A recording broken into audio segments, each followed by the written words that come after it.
terkait dengan perpanjangan PPKM ini. Apakah pengorbanan yang selama ini dilakukan oleh para pedagang yang sudah taat aturan itu membuahkan hasil atau justru sebaliknya? Kita akan jawab bersama nanti pemirsa usai jeda berikut ini.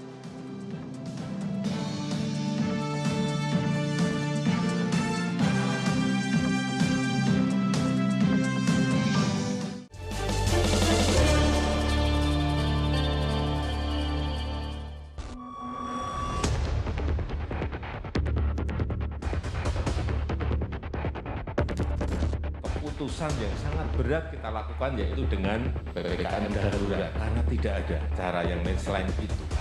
Dan alhamdulillah sekarang paling tidak bisa kita rem.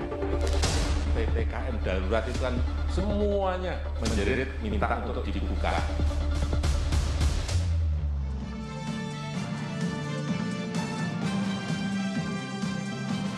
Anda kembali bersama kami di Indonesia Town Hall, pemirsa. Dr. Ali, saya ingin tahu tanggapan dari APKLI terkait dengan keputusan pemerintah yang kembali memperpanjang PPKM level 3 dan 4 ini. Jadi begini, pandemi COVID ini sudah 1 tahun 5 bulan. Secara kesehatan mengancam seluruh rakyat dan bangsa Indonesia. Saya sudah keliling seluruh Jawa dan terakhir ke Nusa Tenggara Barat. Turun ke lapangan. 60-70% UMKM dan informal gulung tikar. Bahkan hari ini 55% penduduk Indonesia mengalami kesulitan untuk memenuhi kebutuhan sehari-hari. Artinya apa? Pemerintah sudah waktunya tidak menganggap persoalan pandemi ini menjadi persoalannya pemerintah saja. Yang kita lihat hari ini, pemerintah menganggap ini persoalan pemerintah.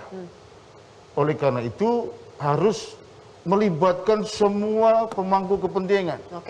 Sudah saatnya Presiden duduk dengan pimpinan organisasi pelaku ekonomi rakyat, duduk dengan pimpinan organisasi profesi, kedokteran, kesehatan, ahli epidemiologi dan sebagainya, mengambil langkah-langkah karena ini sudah masuk dalam situasi yang menurut saya Indonesia terancam gagal menangani pandemi corona. Itu satu. Sebentar dokter, tadi Anda katakan 60-70% pada gulung tikar, 55% terdampak. Ini data Anda dari lapangan atau bagaimana ini? Saya turun ke lapangan, ke Jogja, ke Jawa Tengah, Jawa Timur, Jawa Barat, DKI, dan Mataram. 60-70% gulung tikar. Yang 30% pun mereka jualan, tapi memang omsetnya tetap turun 60%. Oke, 60-70% ini dari data anggota Anda? Anggota yang ada di lapangan. Ya. Artinya apa? Satu sisi pandemi ini mengancam jiwa rakyat, di sisi yang lain kemiskinan semakin meluas, daya beli rakyat semakin menurun. Saya hanya khawatir Indonesia gagal menangani pandemi, rakyatnya miskin, kelaparan masif di mana-mana. Oleh karena itu, saya minta kepada Presiden untuk menjadikan persoalan ini menjadi persoalan seluruh rakyat dan bangsa Indonesia. Melibatkan semua kekuatan elemen bangsa. Memangnya selama ini belum, Dok? Kami jujur saja, Mas Heri, sebagai Ketua Umum APKLI, baru diajak komunikasi dengan Kementerian Kesehatan baru tanggal 2 kemarin. Saya 2 hari ini bersama Kemenkes untuk membicarakan persoalan protokol kesehatan, vaksinasi, kemudian di situ ada Kemenkop sama Kemendak bicara soal stimulus.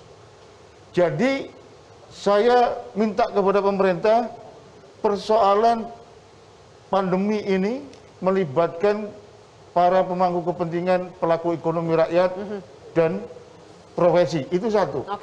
Kemudian yang kedua, kita juga tidak ingin dikala rakyat menderita, dikala penderitaan rakyat semakin berat, kemudian realitas di lapangan terhadap stimulus ekonomi kepada UMKM tidak sesuai dengan harapan. Banyak yang salah sasaran, banyak yang tidak sampai, bahkan banyak yang data fiktif. Oleh karenanya, saya minta pemerintah melibatkan influencer lokal. Maksudnya? RT, RW, kemudian pemuda, remaja, masjid, gereja, dan sebagainya, Karang Taruna. Mereka lah yang tahu betul terkait dengan kondisi masyarakat di bawah. Dan ini harganya murah, Mbak Julia. Ya. Tidak semahal hari ini.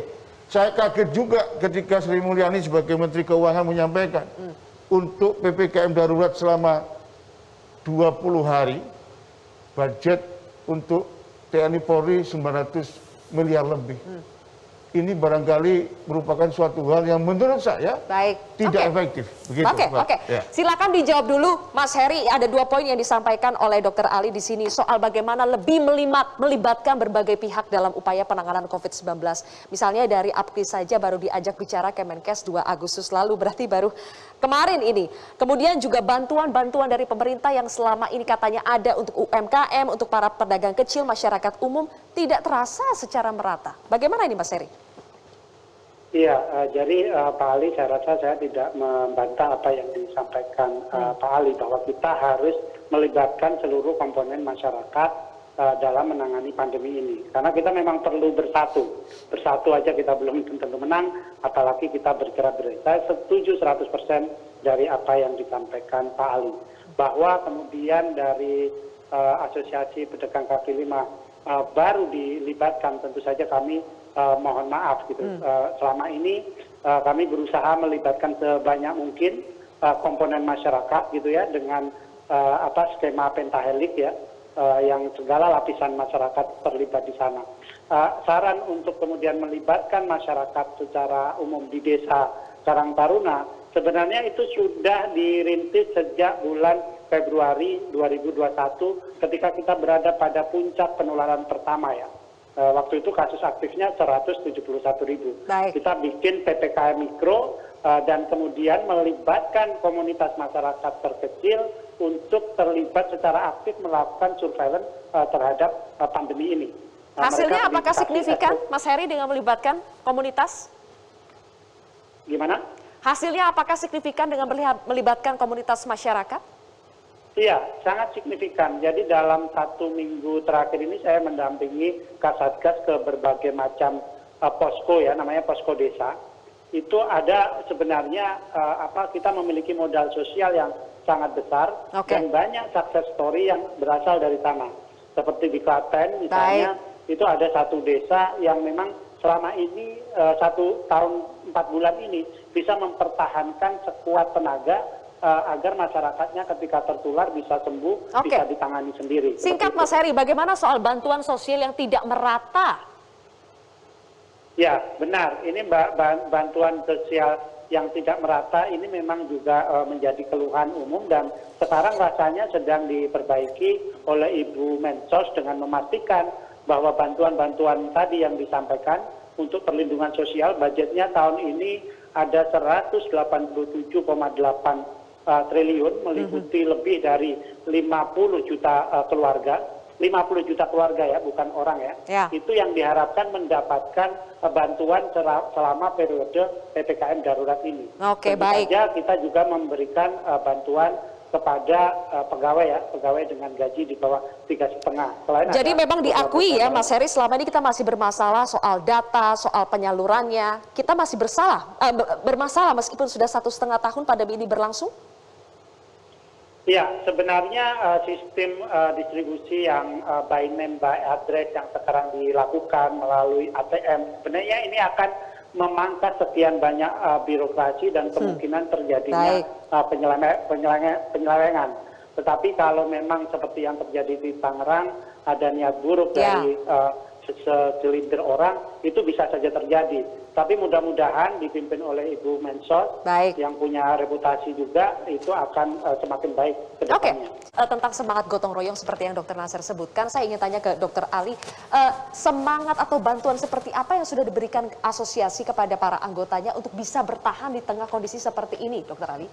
Yang pertama, kita sejak Maret 2020 melakukan pendampingan dari sisi kesehatan maupun usaha mereka. Bahkan sampai hari ini mereka minta tetap optimis membangun komunitas basis pasar di tingkat paling bawah, RT, RW, dan sekitarnya begitu. Itu satu. Kemudian yang kedua, realitas di lapangan, Mbak Sylvia. Saya sudah menganggap bahwa 1 tahun 5 bulan itu bukan waktu yang pendek. Oleh karena itu, dengan melihat situasi hari ini dari sisi kesehatan mengancam jiwa rakyat, dari sisi ekonomi mengancam ambruknya ekonomi Indonesia. Kesimpulan saya satu, Pak, penanganan pandemi corona 1,5 tahun ini sudah mendekati kegagalan.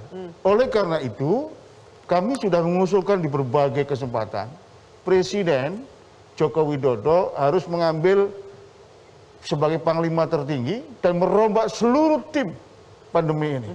Presiden harus mengevaluasi secara jujur demi rakyat dan bangsa ini. Jadi Anda sepakat ada persoalan tata kelola, ada orang yang tidak seharusnya mengurusi ini, tapi justru dia yang mengurusnya? Ini bukan persoalan hanya persoalan sumber daya manusia saja, tapi banyak problematik di penanganan pandemi corona ini yang tidak tepat dan ada yang tidak benar. Oleh karena itu, saya minta kepada Presiden mengambil alih tongkat komando sebagai panglima tertinggi dan merombak seluruh tim, baik yang di sisi kesehatan maupun di sisi ekonomi. Kondisi ini nggak bisa dibiarkan terlalu lama, Mbak.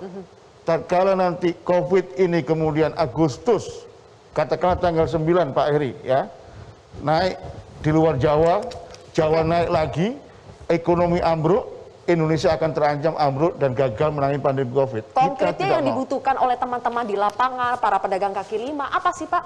Satu, kesempatan mereka diberi hak untuk berjualan. Dan tidak digusur, tidak dikejar-kejar seperti teroris sebagaimana di Tanah Abang dan diadili di depan hukum sebagaimana di Sukabumi. Pedagang bubur, bakso didenda 5 juta. Sangat tidak manusiawi dan sangat tidak adil. Yang kedua, pedagang kaki lima yang jumlahnya puluhan juta ini sampai hari ini belum tersentuh dengan bantuan sosial yang disebut bantuan sembako. Tapi tidak mungkin tidak semuanya tidak tersentuh kan, ya, Pak? Sebagian besar tidak tersentuh. Sebagian besar. Karena pemerintah tetap kekeh apa yang terdaftar di Kemensos itu yang dibagikan. Ya, administratif. Harus ada perluasan dan ini sudah kita suarakan sejak bulan April 2020. Yang ketiga, stimulus ekonomi yang diberlakukan tahun 2020 hari ini diberhentikan sama pemerintah. Tidak ada stimulus untuk leasing kendaraan roda 2, roda 4. Tidak ada stimulus dan relaksasi untuk kredit usaha rakyat dan sebagainya. Baik. Padahal hari ini, Mbak, mohon maaf nih, UMKM dan sektor informal khususnya pedagang kaki lima itu tabungannya sudah habis. Mereka tidak punya Katakanlah modal. poin 1 dan 2, PKL diperbolehkan jualan lagi dan sebagainya. Apa jaminan sebagai gantinya apa yang bisa diberikan PKL? Apakah bisa betul-betul disiplin menerapkan protokol kesehatan dan siap menerima sanksinya apabila melanggar? Inilah yang saya sayangkan kepada seluruh pemimpin di Republik ini. Presiden, Gubernur, Bupati, Wali Kota. Mereka lupa bahwa bangsa Indonesia adalah bangsa yang punya karakter dan jati diri. Dan selalu dianggap dan dipojokkan, disalahkan. Tatkala ada pendekatan yang manusiawi, sosialisasi yang baik, kemudian dikasih kesempatan. Rakyat kita ini punya harga diri, punya jati diri. Dan saya sudah 10 tahun jadi ketua APLI ini. Silakan. Kalau itu dikasih kesempatan, mereka akan taat aturan begitu. Nah, supaya kita bisa lebih balance antara gas dan rem, antara kesehatan dan ekonomi. Yang pertama, saya kira Presiden harus segera duduk bersama dengan kekuatan elemen bangsa dan pemangku ekonomi, UMKM, dan informal. Dengan para ahli gitu ya, supaya tata kelola ini nggak disorder gitu. Itu satu, ini penting ini. Apa disampaikan oleh Prof. Nasir tadi, saya juga dokter ahli kekebalan tubuh, saya kira hari ini harus ada kejujuran terkait dengan tata kelola pandemi COVID, itu satu. Kemudian yang kedua, saya berharap pemerintah memberlakukan kembali stimulus, relaksasi, dan restrukturisasi hutang rakyat pelaku ekonomi kecil, baik itu KUR, leasing kendaraan roda 2 dan roda 4. Yang ketiga, tidak ada gunanya Pak Eri, KUR 250 triliun itu kalau pemerintah tidak memutihkan BI checking, memutihkan beban bunga hutang rakyat. Dan yang terakhir, karena situasi hari ini Mbak Sylvia, kasus melonjak, kematian meningkat, ekonomi ambruk. Risiko gagal menangani COVID di depan mata kita. Untuk itu, atas nama pedagang kaki lima di Sultan Air dan APLI dan rakyat Indonesia, saya minta kepada Presiden Jokowi sebagai kepala pemerintahan segera mengambil panglima tertinggi dan merombak tim Karena saya anggap tim ini tidak efektif selama 1,5 tahun. Buktinya apa? 1 tahun 5 bulan, kasus meningkat, ekonomi tidak baik.